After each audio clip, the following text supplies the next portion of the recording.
আসসালামু আলাইকুম ভিউয়ার্স, আমার টেস্টি বাট ইজি চ্যানেলে আপনাদের সবাইকে স্বাগতম। আমি আজকে আরেকটা রেসিপি নিয়ে হাজির হলাম। সেটা হচ্ছে শিং মাছ দিয়ে পেঁপে দিয়ে ঝোল। শিং মাছ আর পেঁপের ঝোলটা এখন আমি রান্না করব। আপনারা সবাই দেখুন পুরো ভিডিওটি। আশা করি ভালো লাগবে। ভালো লাগলে চ্যানেলটি সাবস্ক্রাইব করে রাখবেন, লাইক করবেন, কমেন্ট করবেন। তো সেই জন্য দেখেন আমি মাছগুলোকে ঘষে পরিষ্কার করে কেটে নিয়েছি, শিং মাছগুলোকে। তারপরে আর দেখুন সাইড দিয়ে কেটে রগও ফেলে নিয়েছি সুন্দর করে, কারণ রগ থাকলে তো খাওয়া যাবে না শিং মাছ। তো দুই পাশে কেটে রগটা বের করে নিয়েছি আর মোটামুটি পরিষ্কার করে নিয়েছি। পরিষ্কার করে ধুয়ে রেডি করেছি। এখন আমি শিং মাছ দিয়ে পেঁপে ঝোলটা রান্না করব। তো সেই জন্য একটি কড়াই চুলাতে দিয়ে দিয়েছি। কড়াইটা গরম হচ্ছে এখন। দেখতে থাকুন ভিডিওটি, সবাই সাপোর্ট করবেন একটু। তো এখন কড়াই গরম হয়ে গিয়েছে, দিয়ে দিচ্ছি রান্নার তেল। তেল দিয়ে দিলাম কড়াইতে। তেলটাও এখন গরম হতে হতে অপেক্ষা করতে হবে। তো তেল গরম হয়ে গিয়েছে। এখন তেলের মধ্যে দিয়ে দিলাম কিছু পেঁয়াজ কুচি দিয়ে দিলাম। তারপরে হচ্ছে এখন দিয়ে দিব কাঁচামরিচ কুচি দিয়ে দিব। পেঁয়াজটা লাল করে ভেজে নিতে হবে রান্নার আগে,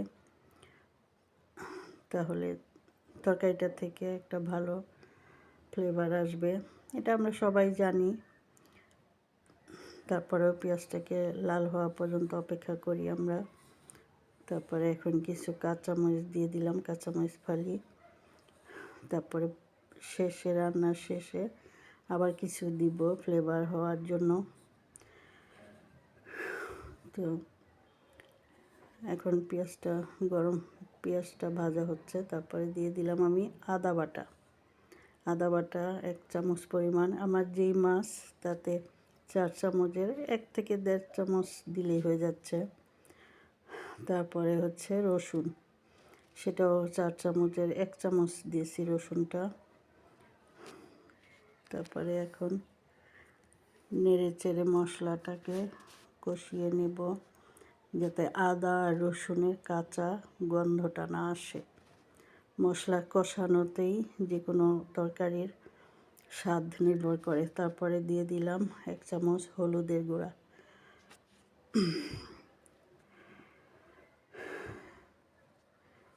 এখন দিয়ে দিব 1 চামচ মরিচের গুঁড়া, লাল মরিচের গুঁড়া দিয়ে দিলাম। তারপরে মশলাটা কষানো হচ্ছে, এর মধ্যেই 1 চামচ জিরার গুঁড়াও দিয়ে দিলাম। 1 চামচ পুরা না, একটু কম মতো জিরার গুঁড়া দিয়ে দিলাম। এখন মশলাটা আবার নেড়েচেড়ে সুন্দর করে কষাতে হবে। তো মশলাটা কষানো হচ্ছে, সবাই ধৈর্য ধরে রান্নাটা দেখতে থাকুন। একটু পানি দিয়ে দিব, মশলাটা যাতে পুড়ে না যায়, একটু পানি দিয়ে দিলাম। আমি অন্য একটা চুলাতে গরম পানি বসিয়ে রেখেছি, গরম পানিটা দিয়ে দিলাম।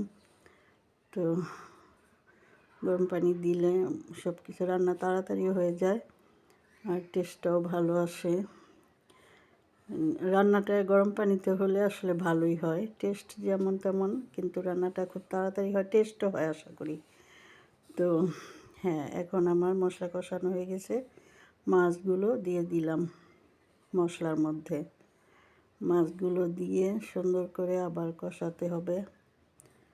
2টা তেজপাতা দিয়ে দিলাম সাথে।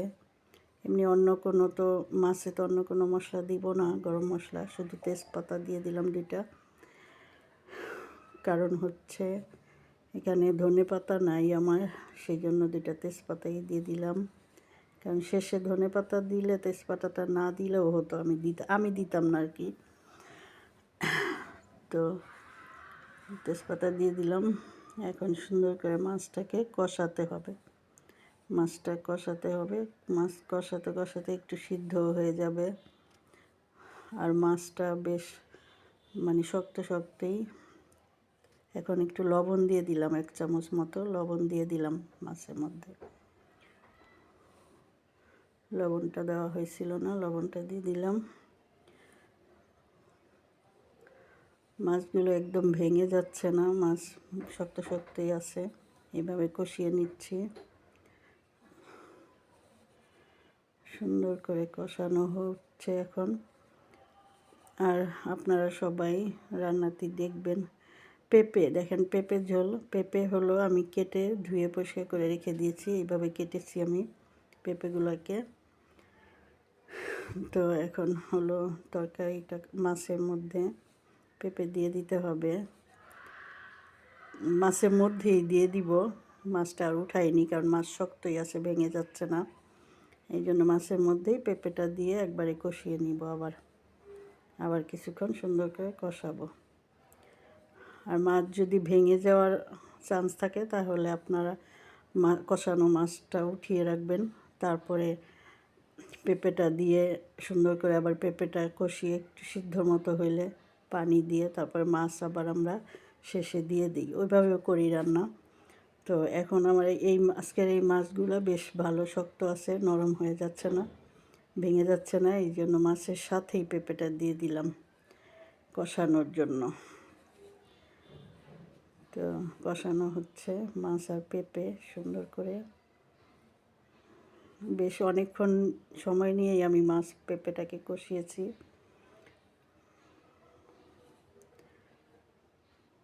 পেঁপে আর মাছ, শিং মাছের ঝোল করার জন্য এটা একটু ঝাল কম দিলে জিনিসটা যে কোনো রোগীদের খাবার হিসেবেও ভালো হয়।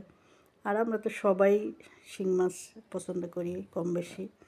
এবার আমি আবার কিছু গরম পানি দিয়ে দিলাম ঝোলটা হওয়ার জন্য, ঝোলের জন্য পানি দিয়ে দিলাম। এবার ঝোলের জন্য পানি দেওয়া হয়েছে, এবার দেখতে থাকুন। শেষ পর্যন্ত রান্নাটা প্রায় হয়ে গিয়েছে। এখন ঢেকে কিছুক্ষণ পেঁপেটা সিদ্ধ হওয়া পর্যন্ত আমরা অপেক্ষা করব, তারপরেই রান্নাটা শেষ হয়ে যাবে।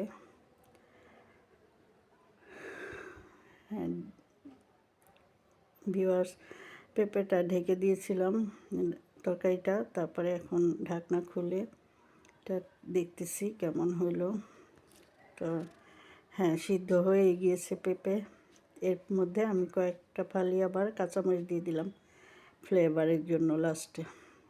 এটা আমার কাছে ভালো লাগে, শেষের দিকে কাঁচামরিচ ফালি দিয়ে দিলে সুন্দর একটা ফ্লেভার আসে।